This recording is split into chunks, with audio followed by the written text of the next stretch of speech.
Hey, how's it going, guys? Stonewall here with Raised by Sharks. Today I'm going to bring you a video on the Heavy or Light Bowgun Spread Build. Okay, so we're going to start off with the armor. The helmet that you're going to want is going to be the Wrath Soul Helmet B, so that way you can get 2 slots, it's got decent stats, and you get the critical boost skill.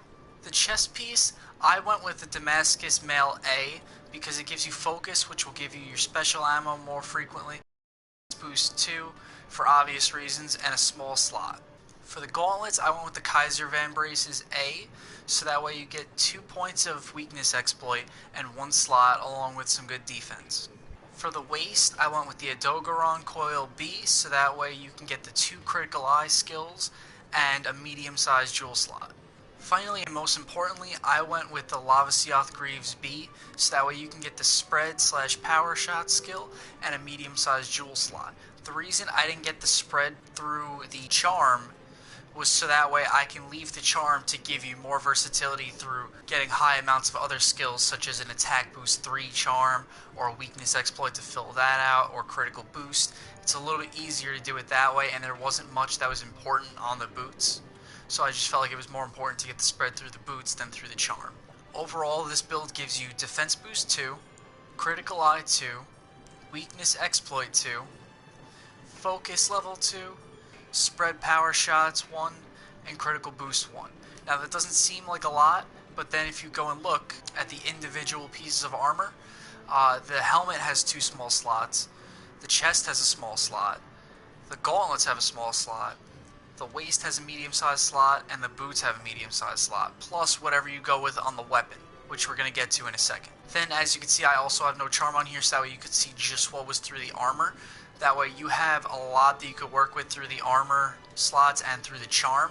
Personally, I went with an attack boost 3 charm, a couple of attack boost decorations, that way I can get the attack boost and the affinity from that, and then I went with a weakness exploit to complete that, and from there you could just kind of go with whatever you feel you need. As for the weapon, I really like the Light Bowgun better for spread because you get better mobility out of it.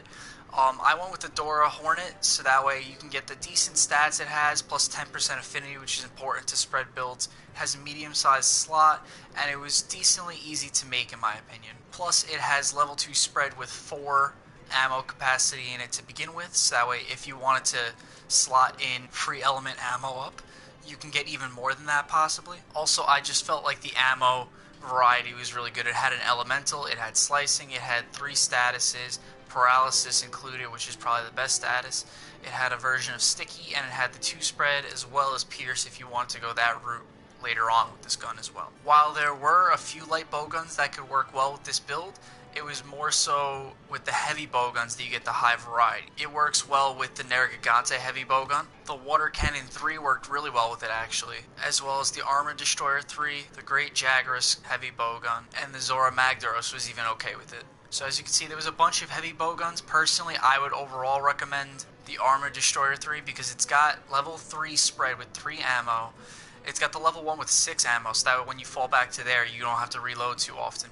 And then overall, the ammo variety has pretty decent, including the 4 ammo clip size of the Paralysis level 2. But really, any of them will work. Now, as for customizing the bowgun, if you're going with a light bowgun, you're obviously going to start off with 2 close range, and then from there, you're just going to add in a 3rd close range. But if you're using heavy bowgun, you have the option of either close range or shield. Also, it depends upon the bowgun that you went with. You might want to go with reload assist or recoil suppressant if it was really bad on your specific gun. On this one, it was not, so I just went with the close range up to increase the damage.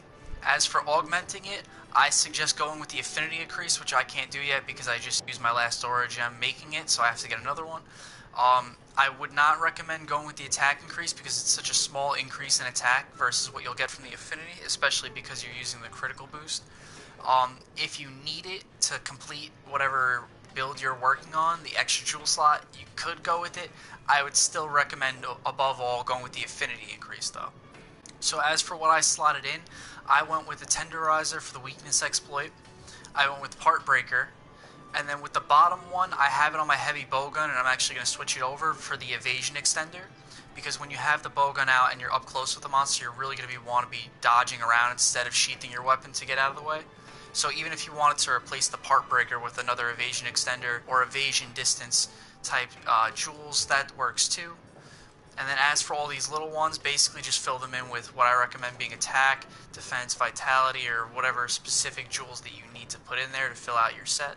Just to give you an example of what this set's capable of, I now have attack boost 4, defense boost 4, weakness exploit 3, critical eye 2, focus 2, health 1, spread power shots, critical boost, part breaker, and maximum might. So that way I'm really focusing on my damage and specifically hitting critical parts. So if you're going to be using this build, you're really going to want to be accurate with your shots. That way you can hit them in the head or in their weak points to deal the maximum damage. Otherwise you're going to be wasting ammo. That's all we have for you on the Bowgun Spread Build, guys. Thanks for watching. If you liked the video, leave a like and subscribe to Raised by Sharks.